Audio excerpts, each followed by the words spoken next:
Welcome to today's Explainer. We're unpacking a topic today that carries a whole lot of weight, a lot of emotion, and honestly, a ton of unnecessary anxiety.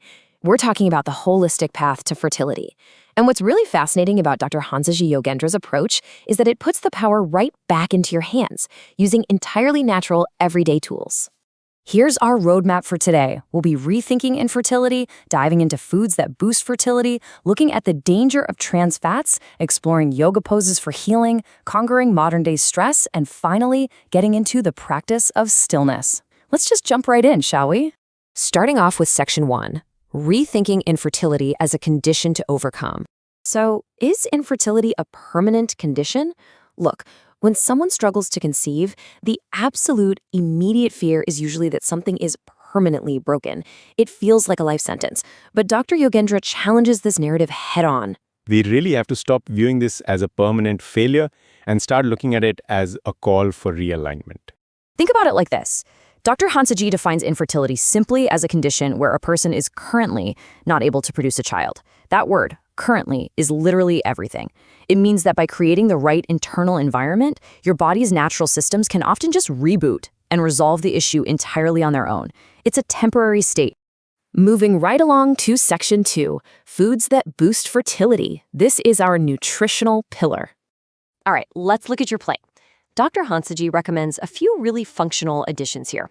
First up, pumpkin seeds. They are incredibly rich in zinc, which actually acts as a direct catalyst for sperm count and motility. Then you've got walnuts, which are just packed with vitamin E to protect your cellular health. And finally, high-fiber foods. Now, we're not just talking about digestion here. Dietary fiber actually binds to excess hormones in your body and helps flush them out. It keeps your whole reproductive system perfectly balanced.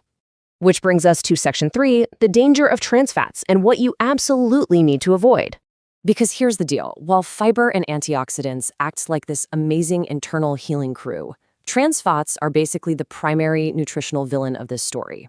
You find them in heavily processed, baked, and deep-fried foods, and they actively harm your system by absolutely tanking your insulin sensitivity.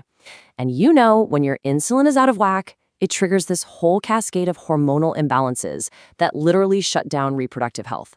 The main takeaway? Cut them out completely. All right, on to Section 4, yoga poses for healing, our movement pillar.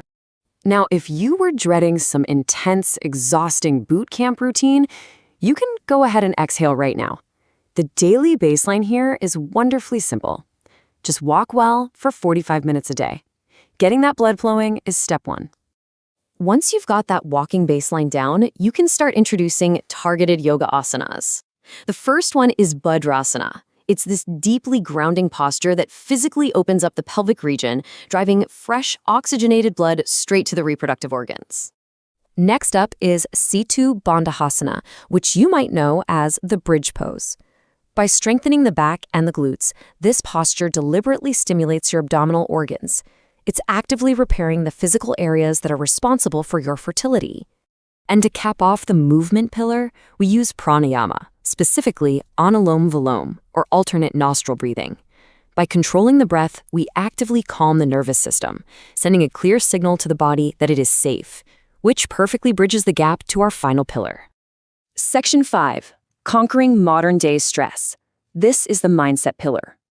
Listen, this right here is the modern epidemic, living in a constant state of hurry, operating with chronic tension, harboring underlying anger. When you operate like this day in and day out, your body is just flooded with cortisol. Biologically speaking, your brain thinks you are running from a predator. And from an evolutionary standpoint, if you are running for your life, the absolute last thing your body wants to do is reproduce. Chronic stress literally turns off the fertility switch. So the source poses a really challenging question for us. Can you learn to do the exact same work without the tension? We so often conflate being productive with being stressed out. But the truth is, you can be highly effective without that chronic tension that's actively shutting your body down. Which leads us to Section 6, the practice of stillness, known as Nishband Bhav. So how do we actually answer that last question? We use Anishpan Bhav. It's this brilliant, simple technique to create distance from modern stress. First, just sit comfortably, leaning against the walls so your body requires zero physical effort. Close your eyes.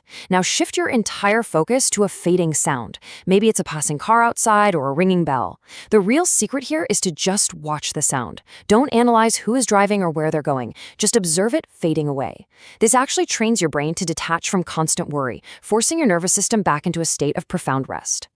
I want to leave you with this incredibly powerful thought from Dr. Hansaji Yogendra. Everything will change for good at the right time in the right manner. By optimizing your diet, moving with actual intention, and learning to detach from stress, you are building the ultimate environment for your body to do what it naturally knows how to do. So I'll leave you with this question. Are your daily habits telling your body it's running from a threat, or are they telling it that it's safe enough to create life? Thanks for joining me on today's Explainer.